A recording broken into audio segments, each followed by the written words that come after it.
नमस्कार दोस्तों, मेरा नाम अनुराग और मैं स्वागत करता हूं आपके अपने चैनल ब्रैट मोटो पर। और यार, आज की वीडियो में मैं आपको डिटेल इन्फॉर्मेशन देने वाला हूं सेकंड सर्विस की, जो कि मैंने अभी कुछ ही हफ्ते पहले कराई है अपनी स्टैंडर्ड 350 की। तो चलिए, समय को बर्बाद ना करते हुए आज की वीडियो को हम लोग शुरू कर लेते हैं।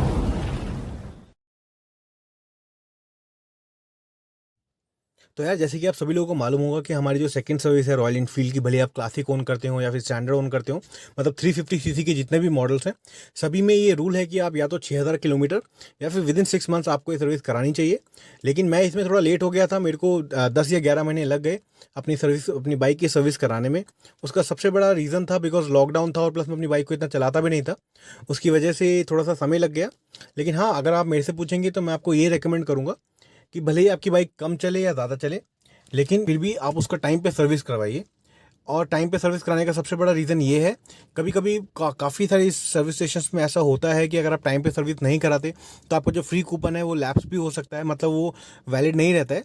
और काफ़ी सारी जगहों पे वो चल जाता है जहाँ पे कि वो आपको, अगर आपका 1 साल भी हो गया है और सेकंड सर्विस नहीं हुई है क्योंकि आपकी बाइक चलती नहीं है, तो वो इतना इशू नहीं करते हैं, वो आपकी सर्विस कर देते हैं।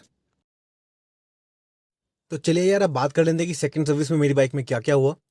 तो जैसे कि आप सभी लोगों को मालूम है, क्योंकि मेरी बाइक इतनी ज़्यादा नहीं चली थी, तो उन्होंने मेरे को पहले ही बोल दिया कि जो इंजन ऑयल है वो मोस्ट प्रोबेबली चेंज नहीं करना पड़ेगा, और अगर थोड़ा बहुत कम होगा तो टॉप अप कर देंगे, जिसको कि वो चार्ज नहीं करेंगे, वो फ्री ऑफ कॉस्ट रहेगा। और वही हुआ। मेरी बाइक में जो इंजन ऑयल था वो क्योंकि सेमी सिंथेटिक ऑयल है, तो आपको मालूम है ये सेमी सिंथेटिक ऑयल जो अब BS6 मॉडल्स में आने लगा है, या फिर जितने भी अभी नए मॉडल्स आते हैं सब में सेमी सिंथेटिक ऑयल चलता है।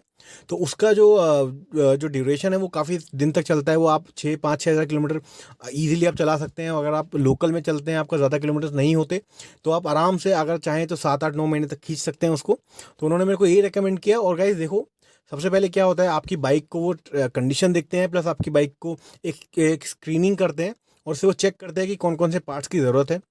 अगर आपकी बाइक नहीं है तो मैं आपको ये सजेशन दूंगा कि अगर आपको लगता है कि आपके इंजन ऑयल डालने की ज़रूरत नहीं है, जैसे कि मेरी केस में थी, अगर आपको बोलता सर्विस स्टेशन वाला कि नहीं इंजन ऑयल तो डालना पड़ेगा, तो उसको आप प्लीज़ बताइए कि इट इज़ नॉट रिकमेंडेड कि आपको इंजन ऑयल हमेशा डालना पड़ेगा, और वो फिर भी आपको फोर्स करता है, तो डैट मीन्स कि वो पैसे बनाने के काम कर रहे हैं। और वो उस वाले सर्विस स्टेशन को आप कोशिश करिए कि वहाँ से अपनी सर्विस बिल्कुल मत करवाइए।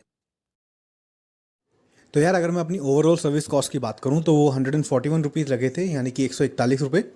और ये सिर्फ और सिर्फ लेबर चार्जेस थे, जिसको आप कंज्यूमेबल चार्जेस भी बोल सकते हैं, क्योंकि इसके अलावा कुछ भी मेरी बाइक में ना कोई पार्ट्स डला, ना ही ऑयल चेंज हुआ। तो सिर्फ 141 रुपीज़ लगे थे, जो कि काफ़ी कम है। अगर आप ऑयल चेंज और सब कुछ कराएंगे तो मान के चलिए कि 1500 से 1600 रुपये की आपके चार्जेस आते हैं सर्विस के। तो यार, अगर मैं कंप्लीट डिटेल्स आपको दूं कि मेरी बाइक में एक्चुअली हुआ क्या क्या, तो मेरी बाइक में उन्होंने ज़्यादा कुछ किया नहीं। एक प्रॉपर उन्होंने स्क्रीनिंग की, उसके बाद में उसका जो ऑयल फिल्टर होता है उसको उन्होंने चेंज कर दिया। और उसके बाद में जो ओवरऑल इंजन की क्लीनिंग होती है, इंजन ऑयल चेक करना और गियर ऑयल चेक करना कि वो कितना है, टॉपअप की ज़रूरत है, तो सिर्फ सब कुछ बराबर था। सिर्फ एक ही चीज़ की ज़रूरत थी, जो कि इंजन ऑयल, हालांकि वो भी ठीक था, लेकिन उसके बावजूद उन्होंने थोड़ा सा टॉपअप की कर दिया था उसके ऊपर। और इसके अलावा बाकी नॉर्मल वॉशिंग वॉशिंग तो आपको मालूम ही है, रॉयल इनफील्ड मशहूर है अपनी वॉशिंग के लिए। आप उसको अगर 10 बार भी देंगे तो भी वो आपको इस तरीके से वॉश नहीं करके देंगे कि आपका दिल खुश हो जाए। तो मैंने ज़्यादा फोर्स किया भी नहीं उनको, क्योंकि मेरे को पता था कि मैं विदाउट एक्सपेक्टेशन अपनी बाइक लेके गया था, इन टर्म्स ऑफ कि वो कैसी क्लीनिंग करेंगे मेरी बाइक की। और यार, इसके अलावा आपको भी थोड़ा सा स्मार्ट बनना पड़ेगा, बिकॉज जब भी आप जाएंगे तो बहुत सारी चीज़ें होंगी जो कि वो आप पे ज़बरदस्ती थोपने की कोशिश करेंगे। जैसे कि मेरे केस में उन्होंने मेरे को बोला था कि आपकी बाइक का टायर अलाइनमेंट को, वो उन्होंने ऑटोमेटिकली लिख दिया था कि टायर अलाइनमेंट करना है। लेकिन यार देखो, सेंसिबल इंसान के लिए ये देखना ज़रूरी है कि भाई टायर अलाइनमेंट आखिर होता क्यों है। टायर अलाइनमेंट होता सिर्फ तभी है जब आपकी टायर की जो पोजीशनिंग है वो स्ट्रेट नहीं रहती, वो थोड़ी वॉबल करती है। मतलब आप देखेंगे तो आपका टायर एकदम स्ट्रेट नहीं घूम रहा होगा, वो थोड़ा सा टेढ़ा मेढ़ा घूमता है। तो उससे होता यह है कि कई बार आपकी बाइक जब बहुत ज़्यादा चलती है तो गड्ढों में जाती है, तो उससे आपकी बाइक की जो टायर अलाइनमेंट है वो थोड़ा सा डी अलाइन हो जाता है। तो उस टाइम पे उसकी अलाइनमेंट की ज़रूरत पड़ती है। और मेरी बाइक में बिल्कुल था ही नहीं, तो मैंने उनको स्ट्रेट फॉरवर्ड मना कर दिया कि टायर अलाइनमेंट की ज़रूरत नहीं है। और उन्होंने भी फोर्स नहीं किया, बिकॉज उनको समझ आ गया था कि मेरे को पता है कि भाई टायर अलाइनमेंट आखिर होता क्या है। तो यार, अगर मैं ओवरऑल एक्सपीरियंस की बात करूं या फिर ओवरऑल रेटिंग की बात करूं, तो मैं 3.5 दूंगा आउट ऑफ 5 रॉयल एनफील्ड की सर्विस को इस बार। और उसका सबसे बड़ा रीज़न ये है कि उन्होंने मेरे को भले ही बोला था करने के लिए, लेकिन उन्होंने कोई भी एक ऐसी चीज़ मेरे को फोर्स नहीं की, जिसकी वजह से कि मेरे को उन पे थोड़ा सा बोलना पड़े कि नहीं करना है। मैंने एक बार उनको बोला, उन्होंने स्ट्रेट फॉरवर्ड मेरे को बोल दिया कि ठीक है sir, as per your choice, जो आप बोलेंगे वो चीज़ें होंगी। मैंने पॉइंट जो 1.5 है वो मैंने डिडक्ट किया ही इसलिए, फर्स्ट थिंग तो इसलिए कि यार इनकी जो सर्विस है, आप कभी भी अपनी बाइक लेके जाएंगे तो भले ही उनके पास 2 बाइक खड़ी हो, 3 बाइक खड़ी हो, वो हमेशा ही आपको बोलते हैं कि आपको 4-5 घंटे 6 घंटे बाद मिलेगी। मेरे केस में भी वही हुआ। हालांकि उन्होंने 5 घंटे बोला था, मेरे को सिर्फ 2 घंटे के अंदर उन्होंने करके दे दी थी। लेकिन होता ये है यार कि हर किसी के पास अपना काम होता है। आप भी अपने बिजी शेड्यूल से लेके आते हैं बाइक को। अभी आपको भी मालूम है सैटरडे संडे ज़्यादातर शोरूम बंद रहते हैं, एटलीस्ट मेरे एरिया में तो हमारे पास मंडे टू फ्राइडे हम लोग काम करते हैं, उसी में टाइम निकाल के जाते हैं। तो कोशिश यही रहती है कि हमारी बाइक की सर्विस जितनी जल्दी हो सके हो जाए। तो उसी चक्कर में मैंने 5 घंटे निकाले, लेकिन वो 2 घंटे में कर दिया। तो अल्टीमेटली उन्होंने मेरा एक तरीके का टाइम वेस्टेज किया था। और अगर दूसरी बात करूँ, जो मैंने बाकी के जो पॉइंट्स काटे हैं उसका सबसे बड़ा रीज़न ये इनकी क्लीनिंग है।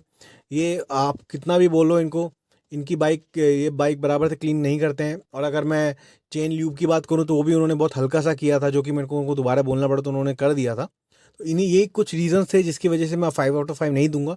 हालांकि ओवरऑल मैं एक्सपीरियंस की बात करूं कि उनका जो सर्विस स्टेशन वालों का बिहेवियर कैसा था, वो सब चीज़ें कैसा था, तो वो ऑब्वियसली वो दे वर वेरी अंडरस्टैंडिंग। उन्होंने मेरी मेरी सिचुएशन को भी समझा कि हाँ, अगर मेरे पास आज ही मेरे को बाइक देनी है तो, और उन्होंने जो जो चीज़ें मैंने बोली अपनी बाइक में करने के लिए, जैसे कि मेरा लेफ्ट पैक जो फुट पैक था वो थोड़ा लूज़ था, प्लस मैंने उनको बोला था कि जो इसकी जो गियर की जो वायर है वो थोड़ी सी लूज़ लग रही है मेरे को, तो वो चीज़ें उन्होंने सब कुछ चेक कर दी। तो ओवरऑल अगर मैं देखा जाऊँ तो गुड। अगर आप चाहेंगे तो कॉपर खंडे में ही मैं रहता हूँ, और वहाँ पे जो सर्विस स्टेशन है आप बिल्कुल, लास्ट मैंने जो वीडियो बनाई थी उसमें मैंने बोला था कि मैं बिल्कुल भी रेकमेंड नहीं करूँगा कि आप इस पे कराइए। लेकिन हाँ, इस बार का जो एक्सपीरियंस था, मैंने सेम सर्विस स्टेशन पे गया था बिकॉज मेरे घर के पास है ये। तो मेरा एक्सपीरियंस अच्छा रहा था। तो अगर मैं आप में से कोई भी अगर सोच रहे हैं कि यार अगर आप पास में रहते हैं तो कौन से सर्विस स्टेशन को चूज़ किया जाए, तो आप बिल्कुल इस पे आके कर सकते हैं, कोई इशू नहीं है। बस एक ही चीज़ मैं आपको रेकमेंड करूँगा, इनके पास अपनी बाइक छोड़ के मत जाइए। भले ही आपकी बाइक का कितना भी अच्छा काम करे, लेकिन यार देखो, अपनी चीज़ से अगर आपको प्यार है तो बिल्कुल ये चीज़ें बिल्कुल भी मत करिए। अगर आप चाहे कार ओन करते हो या बाइक या फिर आप स्कूटर या फिर जो भी चीज़ आपके पास है, कोशिश करिए कि अपनी अपनी कार अपनी बाइक का जो काम है वो अपने सामने करवाइए। बिकॉज आपको यू डोंट नो यार कि एक्चुअली वो आपकी सर्विस कैसे करने वाले हैं। क्योंकि बहुत बार इंजन ऑयल में तो सबसे ज़्यादा ये घोटाला करते हैं कि अगर इनको दिखेगा कि इंजन ऑयल चेंज करने की ज़रूरत नहीं है तो थोड़ा सा टॉपअप डालेंगे, और प्लस और आपको पूरे इंजन ऑयल का चार्जेस लगा देंगे। मेरे साथ हो सकता था, लेकिन ऑब्वियसली वो उनको जब समझ आ गया था कि मेरे को नॉलेज है, तो उन्होंने पहले ही मेरे को बोल दिया कि सर आपके इंजन ऑयल, क्योंकि मैंने उनको पहले ही बोला था कि मेरी बाइक बहुत कम चली है, तो इंजन ऑयल आप चेक कर लीजिए कि आपको डालने की ज़रूरत पड़ेगी कि नहीं पड़ेगी। तो उन्होंने मेरे सामने ही चेक करके उन्होंने बोला कि नहीं, आपका इंजन ऑयल का जो लेवल है वो अच्छा है, और आपका जो ऑयल क्वालिटी है वो भी अच्छा है, उसमें अच्छा खासा ल्यूब्रिकेंट है अभी, तो बिल्कुल भी ज़रूरत नहीं है। तो इसलिए आप थोड़ा सा सतर्क रहिए, क्योंकि चीज़ आपकी है, पैसा आपका है, भले ही वो 400 रुपये की बात हो, भले ही वो 1000 रुपये की बात हो। अगर आपकी मेहनत की कमाई है तो ऑब्वियसली आपको ध्यान रखना चाहिए इस चीज़ के बारे में। तो यार आज की वीडियो में इतना ही था। आई होप आपको वीडियो अच्छी लगी होगी, यूज़फुल लगी होगी। और अगर अभी भी आपके कुछ सवाल बचे हों तो please post them in the comment box, और मैं कोशिश करूँगा कि आपके सभी सवालों के जवाब दे सकूँ। तो चलिए दोस्तों, आज की वीडियो में इतना ही था। बहुत जल्द मिलेंगे एक नई वीडियो के साथ। जब तक के लिए अपना और अपनों का ध्यान रखिए। जय हिंद।